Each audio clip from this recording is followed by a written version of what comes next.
আসসালামু আলাইকুম বন্ধুরা, কেমন আছেন? আশা করি সবাই ভালো আছেন। তো বন্ধুরা, বসন্তকালেও ঝড় বৃষ্টি, কালবৈশাখী ঝড়, তো এই সম্পর্কে থাকছি আজকের ভিডিওতে। এই জন্য ধৈর্য সহকারে পুরো ভিডিওটি দেখবেন। ভালো লাগলে লাইক দিবেন, শেয়ার করবেন বন্ধুদের মধ্যে।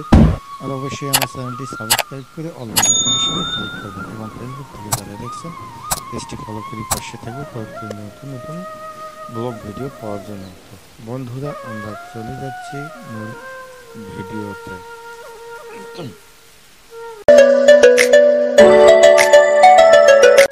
তো বন্ধুরা, আমরা ফিরে আসলাম মূল ভিডিওতে। তো আজ 23শে ফেব্রুয়ারি 2025, 23শে শাবান 1446 হিজড়ি, 10ই ফাল্গুন 1431 বঙ্গাব্দ, রোজ রবিবার। আজকে চলছে বাংলাদেশে 6টি সিজনের মধ্যে লাস্ট সিজন বসন্তকাল। বসন্তকালের প্রথম দিক অর্থাৎ ফাল্গুন মাস। তো এই ফাল্গুন মাসে সাধারণত আবহাওয়া শুষ্ক থাকে, বৃষ্টি কম থাকে, কিন্তু সেই শুষ্ক আবহাওয়াতে হঠাৎ করে মেঘ করে বৃষ্টি এসলো এবং সেই বৃষ্টি, ঝড় বৃষ্টি বাতাস, প্রচুর পরিমাণে কালবৈশাখী ঝড়ের মতো প্রকৃতির তাণ্ডব শুরু হয়ে গেছে। দেখুন, আপনারা লক্ষ্য করুন ভিডিওতে।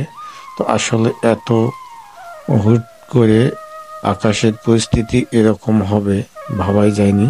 তো এই অবস্থায় কৃষকদের জন্য কিছু কিছু ক্ষতি আনতে পারে। বিশেষ করে যারা আলু চাষ করেছে, আলু নিয়ে এমনিতেই বাজার দর কম, অর্থাৎ আলুর রেট কম, সেই হিসেবে একটি টেনশন ভোগ করছে।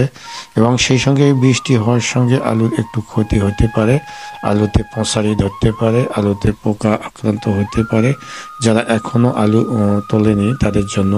তো যাই হোক, এই সিজনে এমন বৃষ্টি আসলে নজির কঠিন বৃষ্টি। বৃষ্টি সাধারণত হয় অল্প পরিমাণে বৃষ্টি, কিন্তু এখন ঝড় বৃষ্টি বাতাস প্রচুর পরিমাণে প্রকৃতিতে।